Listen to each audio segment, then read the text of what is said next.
So dito mga idol ay magtatanggal kami ng starter ng Ford Ranger.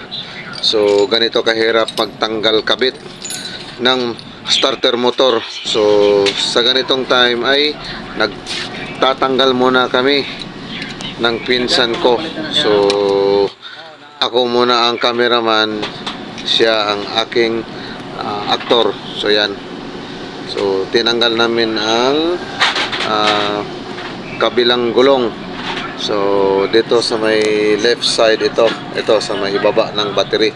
So sinisilip ko dito sa itaas, so halos walang makikitang starter motor.